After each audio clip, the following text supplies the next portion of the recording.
Ladies and gentlemen, boys and girls, welcome to another edition of Voices from the Grid. I am your one and mighty overlord, the one, the only, the fabulous Red Ranger Sasha Kaplan.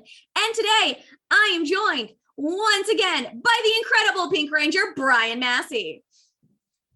Hi. I didn't want to like oversell after that. That was amazing. I didn't want to like take the spotlight away from that. That was awesome. Bow before me. But no, this is not the Sasha Show. This is Voices from the Grid, and today we are talking about a unique episode of Power Rangers. We're talking. Sure. We'll go with that. We're talking, of course, about King for a Day, which carries over the storyline that was started with Where in the World is Ranger Z05. We find out that Ranger Z05, aka Tommy, aka the most overrated Ranger in the history of Power Rangers, was actually kidnapped by Prince Gasket and brainwashed into thinking that the Power Rangers are evil. I guess my first question to you, Brian, is what do you think of Prince Gasket's plan? It's kind of half-baked. And keep in mind, I actually didn't watch the episode beforehand. At least I don't think I did. Because if you've been listening to the show forever, you know that we record these out of order. His plan, I don't know if it had worked. Like, you still have 5 different Rangers to go up against, and I don't know. I guess it could have worked, but I don't know. I don't really. Sorry, I don't know. I don't think it was the greatest plan ever. No, but, I agree with you completely, because for me, I was like, why didn't you just I guess they didn't want to brainwash him to be evil thing again, because how many times has that been done with Tommy, really? At least once. But it seems like a weird position where like the entire plot is predicated on, I guess, Tommy destroying the other. I don't even that was true, because they didn't intend. I'm so confused by this episode. If I can remember correctly, the idea was they were going to brainwash him, which I have a couple thoughts on, and then they were going to brainwash him, make him pretend that he was king.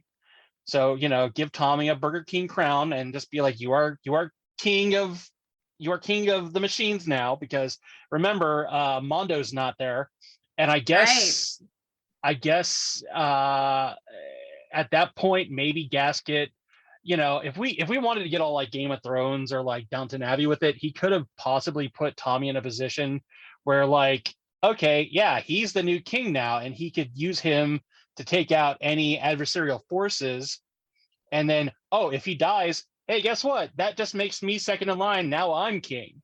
And then why bother? Why not just use Tommy? But why convince him that he's the king? Why not say like, oh, you are my most loyal subject and you work for me and do my bidding? I don't have an answer for you. I'm sorry. I don't know. That's okay, because the writers clearly didn't know. Yeah. They didn't.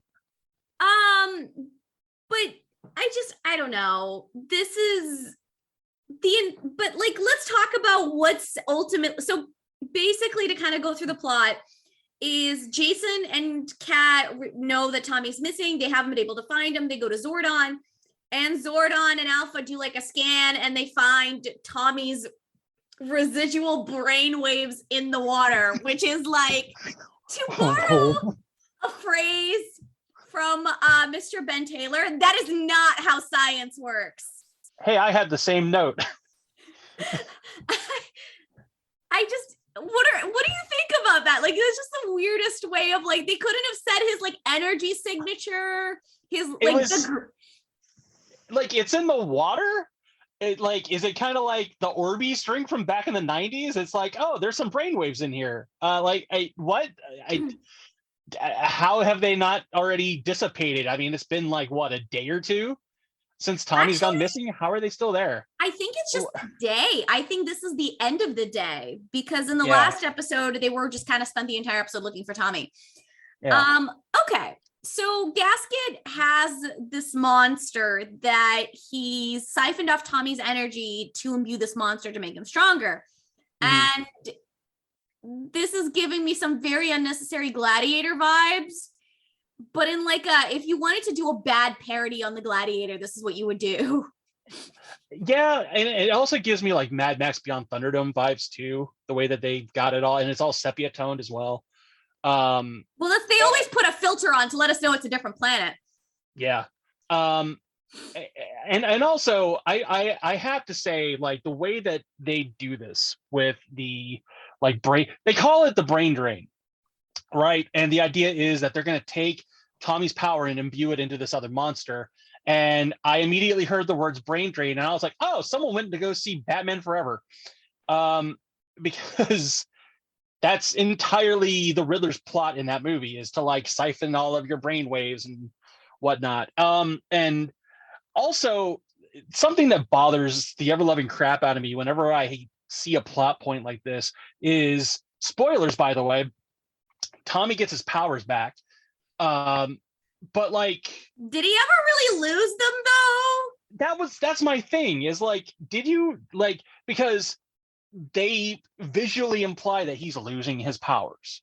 This thing is siphoning off all of his powers. So then when, the power of friendship comes through and like, love saves all, trademark, then his powers come back. But like, Guys, Power Rangers did it before My Little Pony. Yeah. I mean, what? No, no, yeah, I don't know, man. No, that's a good point because there's so Jason and Kat they find the portal to the Negaverse or whatever, and Jason gets sucked in, and then Jason fights the monster, and Jason, in a kudos of cleverness, figures out what happened because the monster anticipates his moves because he siphoned Tommy's like abilities.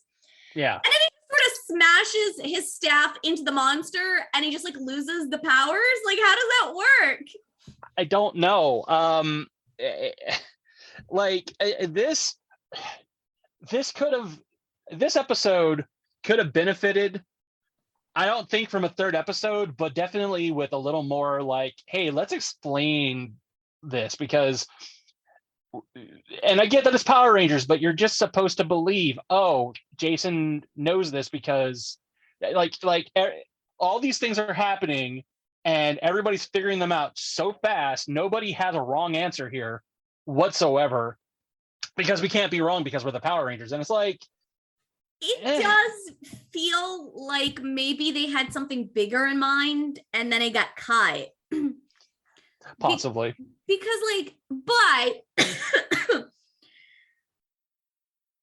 okay, so there's another note that I have for this episode. It's called Billy's Really Not in This Episode. The reason for this is because in the beginning of the episode, when Jason and Kat go to Zordon with the other Rangers, Zordon's like, oh, we have to contact Billy so he comes back from Aquitar or Triforia or wherever he was. And then the next scene, he's still not there. And they're like, I need to get him back from Zord maintenance. And I'm like, wait, so is he on the planet or is he in the secret wibbly wobbly room that we're not allowed to go into? Like, did he have to come through the back door or something? Like, or did he go specifically to Aquitar or Triforia? I can't remember what it was for Zord maintenance. I think he was on Aquitar. Okay, fine. At that point. And so I guess, I mean, I don't know. I guess if I'm Billy, hey, first thing I'm going to do is I'm going to check in on the Zords and make sure that they're doing all right before or maybe, I don't know, that where was he? Like, that makes no sense. Like, did that little water molecule that he flew in on, did he like land it there next to like the Pyramidas or something? Like, literally, they didn't need this extra line. They could have just said, yes, I've contacted Billy. He should be here soon. Like, you didn't need to come up with another excuse of why he's not there. That could have used a red pen line through it. Right? But okay, let's talk about Jason's characterization in this episode because I don't know about you, but I'm kind of confused. Okay. Because there's like, so Jason sort of come into his role at this point as the Gold Ranger, and he's really like kind of taking a good, like he fits really well as like the sixth Ranger, and he's fighting with the monster, and there's this moment where he's like, he says, I won't let you down, Tommy. And I'm like, when did you let him down? What is this? Like, you had this moment of cleverness, and then 2 seconds later, you said something stupid. Did that happen in Zeo? Because I don't remember a time where Jason during Mighty Morphin let Tommy down. Like, even during this season, I don't remember anything. Like, maybe they couldn't prevent him from getting kidnapped or something, but like, come on, Rangers get kidnapped all the time. It's nothing new. Yeah, that would be very like literal, and like the way that he says it, it makes you feel like something happened in the past, like not just like a day or two ago. It feels like it happened when they were still wearing dinosaur costumes. You know what I mean? So I don't know. Was Tommy particularly angry that Jason had to go to the peace conferences, plural? Did he go to Switzerland and promise him to like bring back like a sweater or something? And it's like, oh man, sorry, my pack on. I couldn't bring it in my carry-on, man. Like, it's like, oh, you disappointed me. Tommy, I'm sorry. Oh, no. See, like, But that's not how that went. I'm pretty sure that's how that went. There, I just made up. Yeah. So Tommy kind of keeps going back and forth on this whole thing of like, is he can he believe Gasket? Can he not believe Gasket? And we're not really given any good reason why he should believe Gasket, but whatever. Yeah. There's a moment where they show like, oh, was it just like the fact that they destroyed some monsters that makes it bad, makes the Rangers bad seemingly? I think so. And also like Gasket keeps saying stuff like, oh, they are the absolute worst. They've conquered galaxies. They've done this, then bad. And it's like Tommy's just like, oh no, you're bad. He says so. Yeah, pretty much. That's about the depth that we get here. And look, until Tommy goes to college and becomes a paleontologist, he's not exactly the sharpest bone in the in the crater here. Yeah, so, not the brightest crayon in the box. But there you go. And also this whole episode feels like an excuse because the whole episode begins with like Tommy's like looking around and like there's Dutch angles like it's Batman 66 and like there's this green filter on everything and you see like the White Ranger all of a sudden and it's like, what's that? And wait, why didn't they just use the Green Ranger if they're gonna go with evil? But like this whole thing felt like an excuse for Jason David Frank to once again be like, hey, I really want to do my evil laugh. Can we do an episode where I get to do my evil laugh? I'd love to do my evil laugh. Yeah, that was, but also like I thought for some reason, because I vaguely remembered this episode and I mostly, okay, so I'm gonna peel back the curtain here. Okay. How we decide episodes is we basically have a spreadsheet and we just sort of, have a meeting and we assign like, okay, who wants to do this episode? Who wants to do that episode? Who's going to partner up with who? Right. And before the season even started, I really wanted to review this episode because of Bulk and Skull, which we're going to talk about in a second. But I honestly, aside from Tommy being like the evil king, I really didn't, and Bulk and Skull, I had really zero memories of this episode. So the fact that this episode, this whole conflict is basically resolved by the magical power of friendship and hugs is like pretty on par for Power Rangers, but also just a little silly. Oh, it's extremely silly.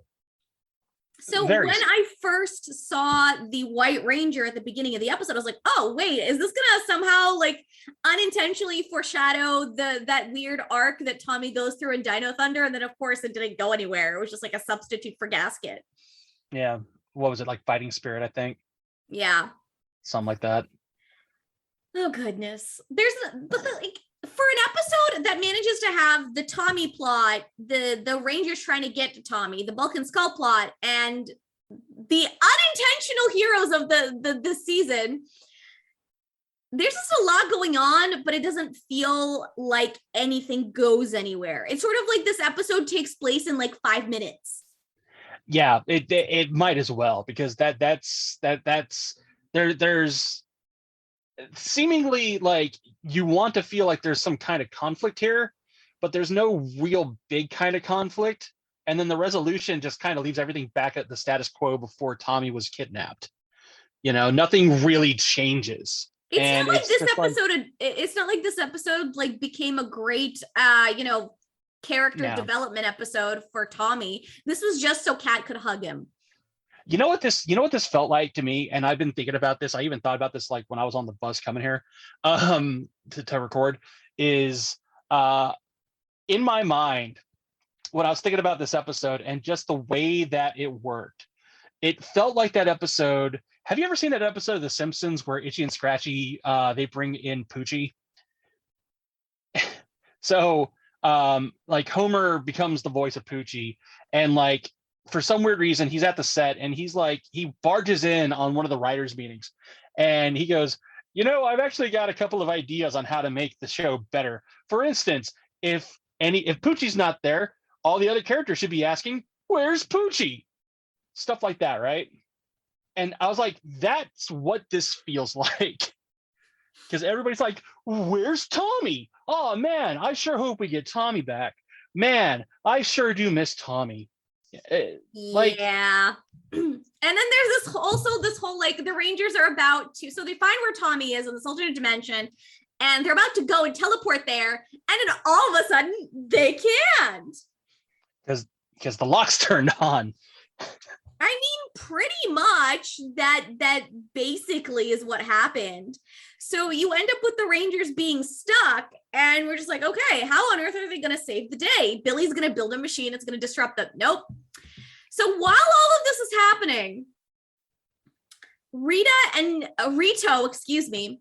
Goldar are watching TV on the moon, and they happen to see that our Red Ranger is in trouble, and they tell Zed and Rita. And at first, Zed and Rita are like super happy, right? And they're like, oh my gosh, this is the end of the Power Rangers, and we're going to take over the world. And they're like, oh.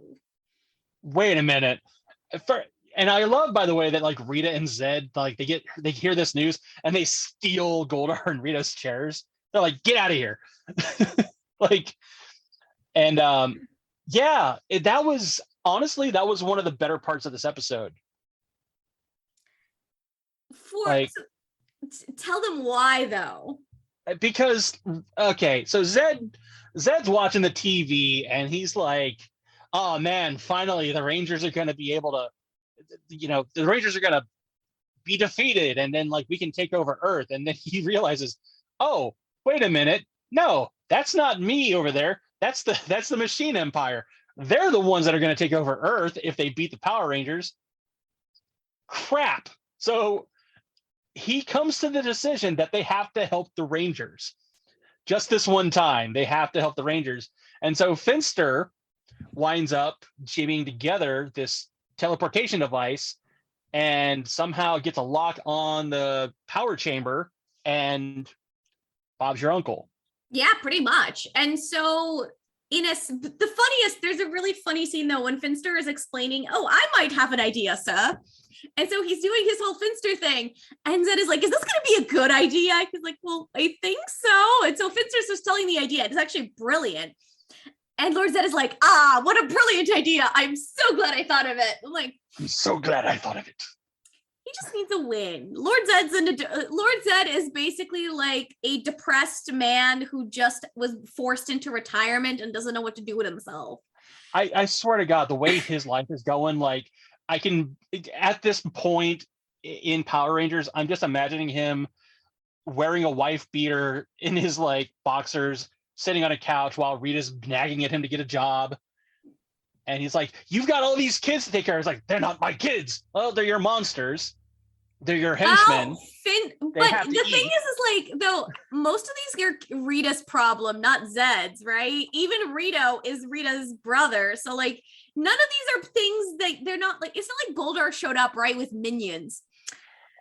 Fair enough, but like I would also argue that the second that Lord Zed ascended to the throne and Goldar swore fealty to him and all that, then like, yeah, they kind of became Lord Zed's, legion or whatever. And he's the one that was like taking on responsibility. And now it's like, well, we're kind of in a downturn here. So you're the one that signed off on this. So valid. So with all of this in mind, the Rangers show up, and at first they kind of fight Tommy, and then they demorph and talk about how much they love Tommy. And I'm like, and Tanya, Rocky, and Adam are just like there. Yeah. We love you, Tommy.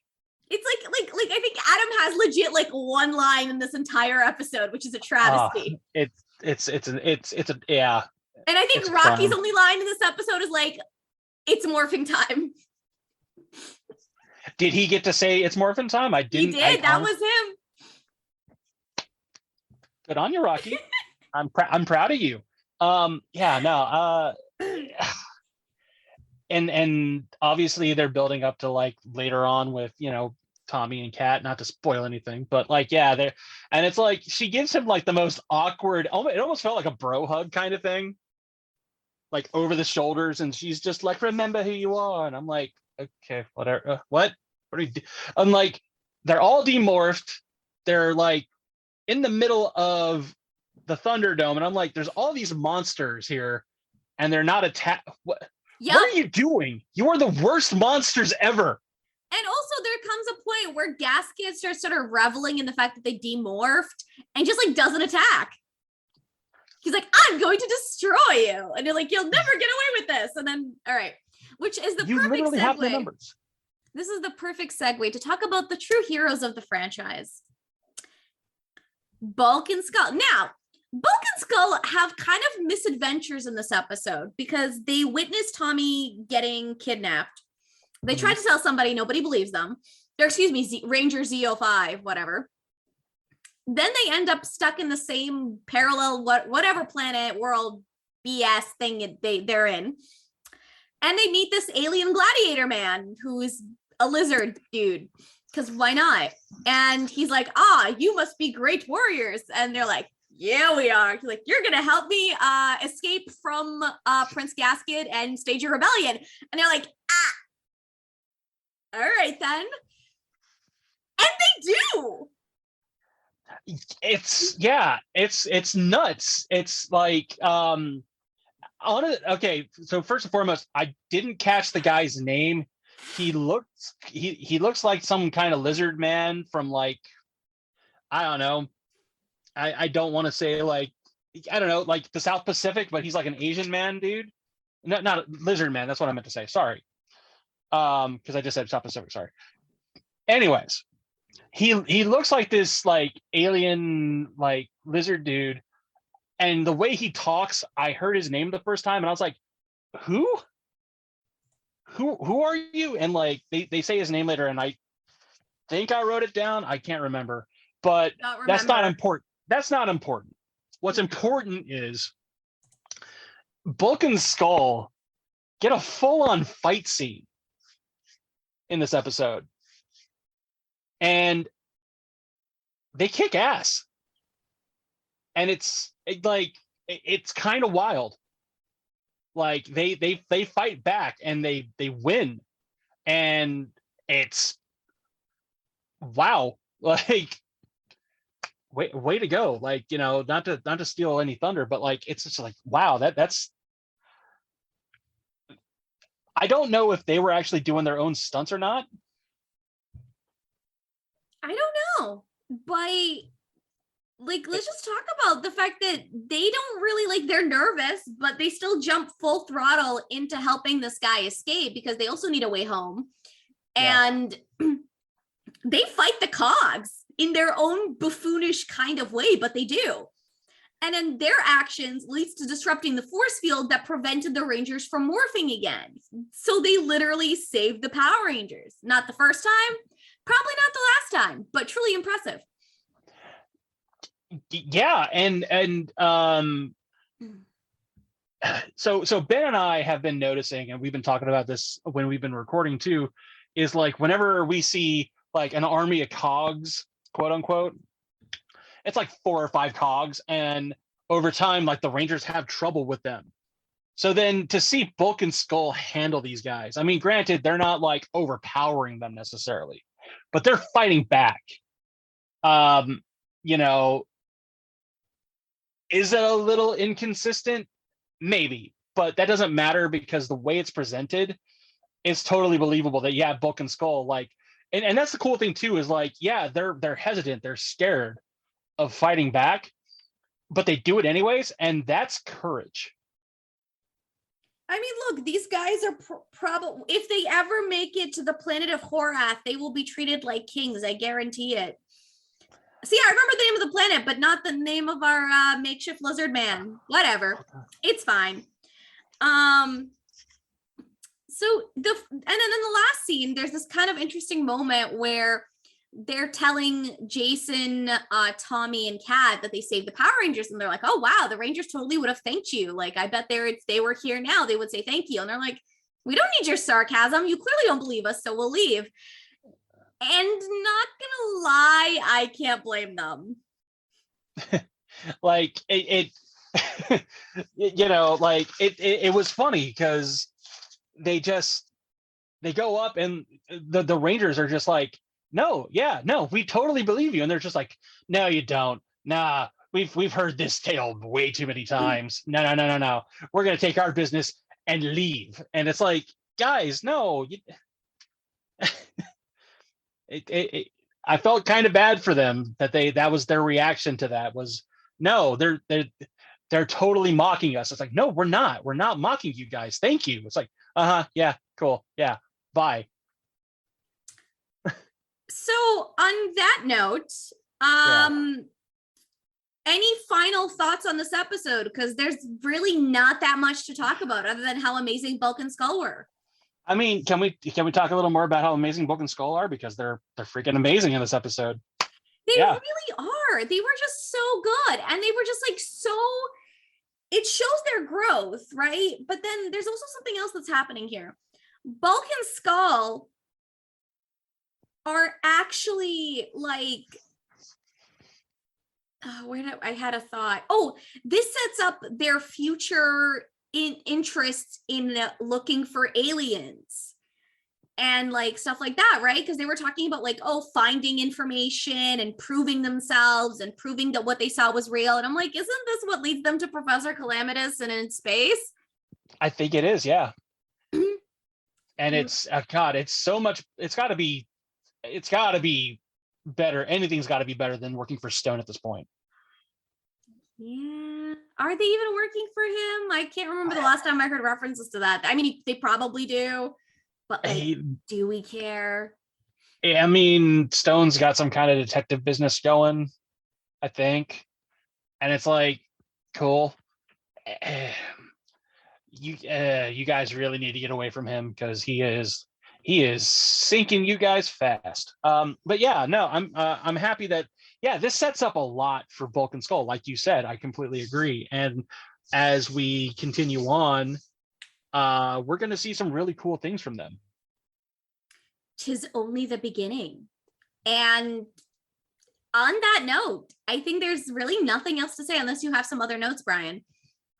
I think I'm good. This was kind of a meh episode. Except it really was. And I gotta give it to Prince Gasket's line. I can't believe they got away from me. It's not like you tried to stop them. So with that, Brian, where can the people find you on the social medias? You can find me on Twitter at One Drunk Geek. You can also find me at castwavestudios.com. And also Castwave Studios YouTube channel, where we have episodes of One Drunk Geek. It's my beer review show. Go check it out today. You can also find me on TikTok at Blue Ranger B-Rye, even though I am currently the Pink Ranger, because I don't really feel like changing my screen name again. You can also find me on Instagram at Draken22. And I also have a One Drunk Geek page on Facebook. Go check that out as well. And Sasha, how about you? Well, you can find me over on geekgirl101.tumblr.com. I am the only one on Tumblr, and I suffer, but here I am. You can also find me on Twitter at Geeky Kaplan. That is Kaplan with a K after the greatest superhero in the Marvel Universe, Billy Kaplan. Fight me. And of course, you can find us here on, you can find our Twitter account for the podcast at VFTG_PR. and everything else on txhthockey.com/voices from the grid, or however else Mike has shoved that in there. So Brian, why don't you take us out? All right. Well, I'm not gonna steal Ben's thunder, so I will say that until our next more phenomenal episode, be sure to grab your Zeonizers and your Zeo crystals. I was about to say coins. And may the power protect you. We'll catch you guys next time.